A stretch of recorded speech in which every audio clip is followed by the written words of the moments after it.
আল্লাহর নবীর বাবা আব্দুল্লাহ তিনি বড় লাজুক।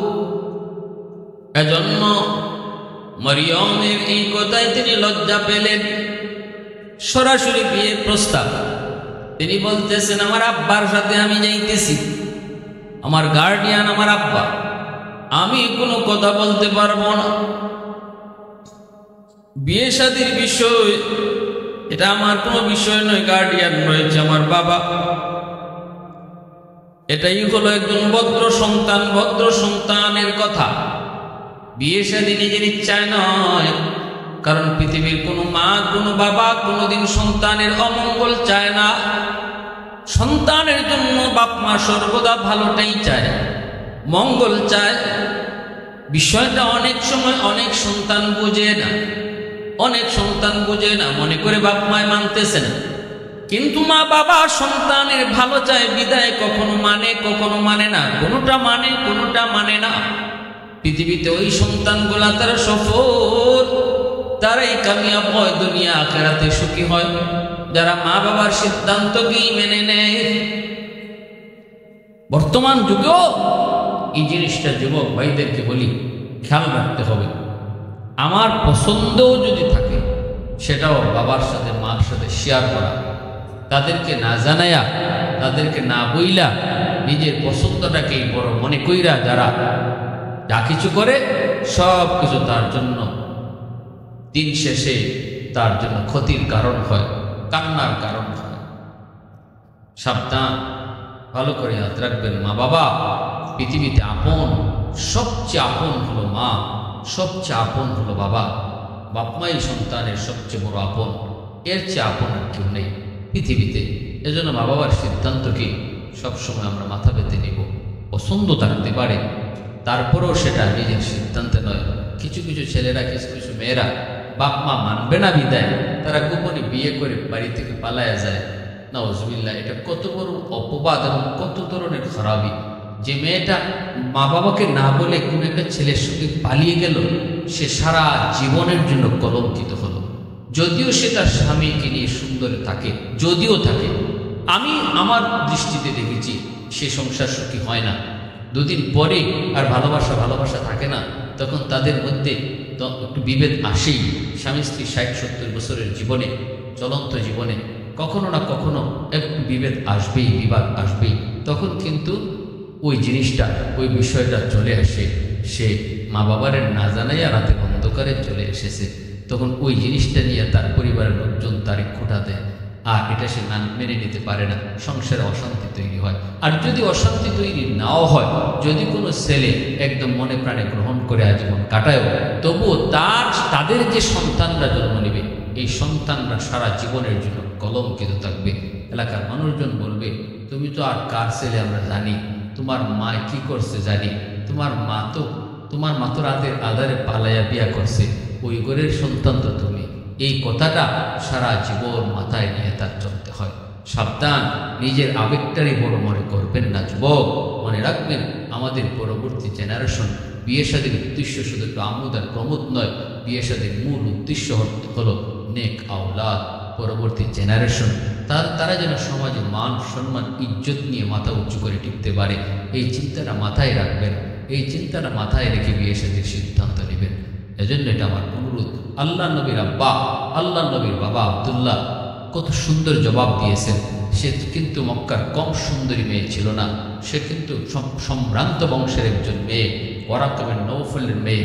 তিনি তখনকার সময়ে অত্যন্ত উঁচু মানের পরিবারের একটা সন্তান, একজন মেয়ে, আবার দিনদারি, আবার তাওরাত কিতাবের পণ্ডিত, সব লাইনে, হার লাইনে কোনো কমতি ছিল না।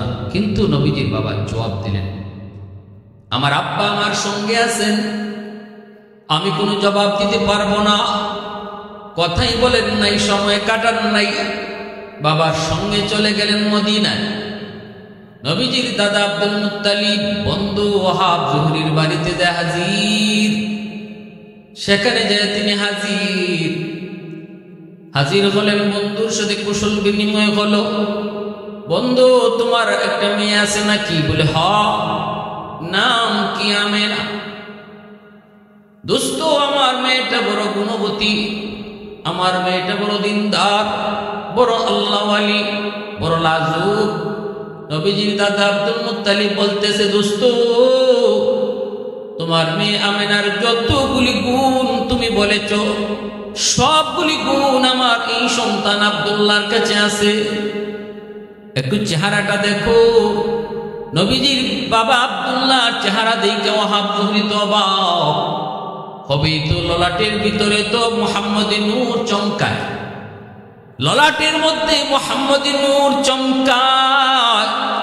কে না দেখে তার জন্য পাগল হয়, কে না তার জন্য আকৃষ্ট হয়। নবীজির নানা ওয়াহাব যুহরি নবীজির আব্বা আব্দুল্লাহকে দেখে তিনি সাথে সাথে বলতেছেন, দোস্ত, আমি তোমার প্রস্তাবে রাজি, তোমার প্রস্তাবে আমি রাজি।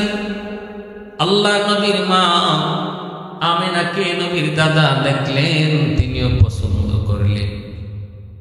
বিয়ে শাদী হয়ে গেল। বিয়ে হওয়ার পর 3 দিন নবীজির বাবা আব্দুল্লাহ মদিনায় ছিলেন। এরপরে যখন মক্কায় আসেন, আবারও সেই রাস্তায় ওয়ারাকা বিন নওফলের মেয়ে মরিয়ম দাঁড়ায় আছে। দাঁড়ায় নবীজির বাবা আব্দুল্লাহর চেহারার দিকে তাকাইয়া কিছু না বলে চলে যায়।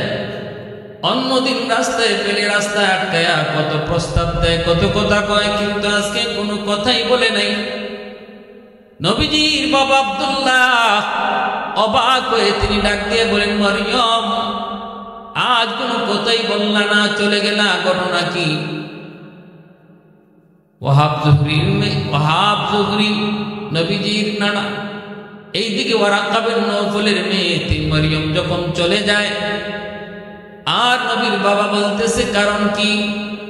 মরিয়ম কয়, আব্দুল্লাহ, আমি তো তোমার ব্যক্তিগত আব্দুল্লাহর চরিত্র তো সুন্দর, সব দিক দিয়ে তুমি ভালো, সব মানি, কিন্তু আমি এগুলা দেখো বেশি পাগল ছিলাম না। যেটা দেখে পাগল ছিলাম সেটা এখন তোমার কাছে নাই। কি সেটা একটু কই? সেটা হলো তোমার কপালের মধ্যে এমন একটা নূর ছিল, নূর, যেই নূর চমকাইতেছিল। আমি তাওরাত কিতাবের একজন পণ্ডিত, আমি ভালো করে জানি এই নূরটাই হলো আখির নবী মুহাম্মদুর রাসূলুল্লাহ সাল্লাল্লাহু আলাইহি ওয়াসাল্লামের মুহাম্মদী নূর। ওই নূরটা এখন তোমার কাছে নাই, মনে হয় তুমি মদিনায় বিয়ে করে আসছো। নবীজির বাবা আব্দুল্লাহ কয়, মরিয়ম, হো, আমি তো মদিনায় বিয়ে করে এসেছি।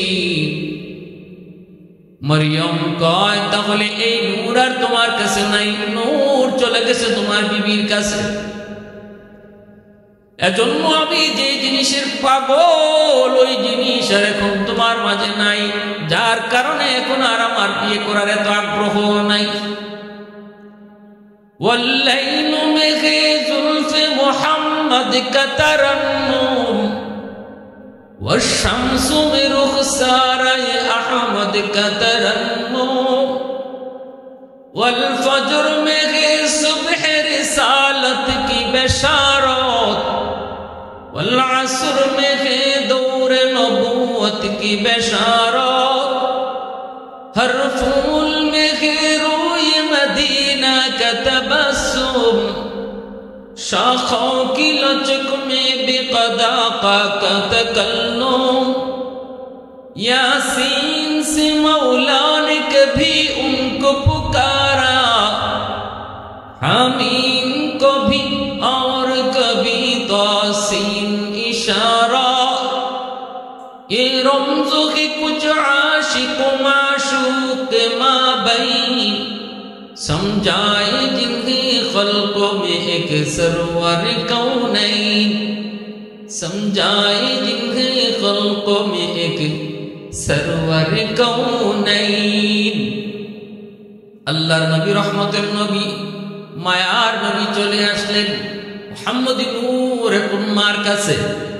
কিছুদিন পরে নবীর দাদা আব্দুল মুত্তালিব নবীর আব্বা আব্দুল্লাহকে পাঠাইলেন একটা ব্যবসায়িক কাফেলার সাথে। এই কাফেলা থেকে ফিরে আসার প্রতি তিনি অসুস্থ হলেন। তো হলেন তিনি সেখানে চিরনিদ্রায় শুয়ে গেলেন মদিনাতুল মুনাওয়ারায়। আল্লাহর নবীর দুনিয়া আগমনের আগেই বাবা হারাম। নবীজির জন্মে কিছুদিন আগেই আল্লাহ পাক বিভিন্ন নিদর্শন দেখাইতে থাকেন। মক্কায় যে হস্তি পাখি নিয়ে এসেছিল নবীর জন্মের কিছুদিন আগেই আল্লাহ পাক আব্রাহার সেই হস্তি পাখি নিয়ে আল্লাহ পাক আবাবিল পাখি দিয়ে ধ্বংস করলেন। একে একে অনেকগুলি নজির আল্লাহ পাক দেখাইলেন, কারণ আল্লাহ তার হাবিবকে কুল কায়নাত যার উসিলায় আল্লাহ পাক বানাইলেন। অল্প দিন পরেই তিনি দুনিয়া আসতেছেন অন্ধকার দূর করে আলোকিত সমাজ বানানোর জন্য। এর কুদ্রুমতার নিদর্শন আল্লাহ পাক প্রকাশ করাইলেন।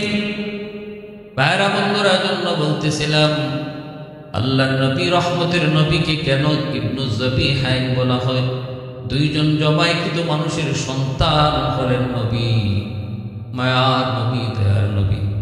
বাবাও আল্লাহর জন্য কোরবানি হতে রাজি, আবার ফরদাদা বংশের প্রথম পুরুষ ইসমাইল আলাইহিস সালাম তিনিও আল্লাহর জন্য কোরবানি হতে রাজি। এমন দুইজন মহামানবের ঔরস থেকে আল্লাহ পাক পৃথিবীর শ্রেষ্ঠ মহামানবকে, সর্বকালের সর্বযুগের শ্রেষ্ঠ মহামানব আমার আপনার নবীকে আল্লাহ পাক দুনিয়াতে পাঠান। আল্লাহ পাক তৌফিক দান করুন।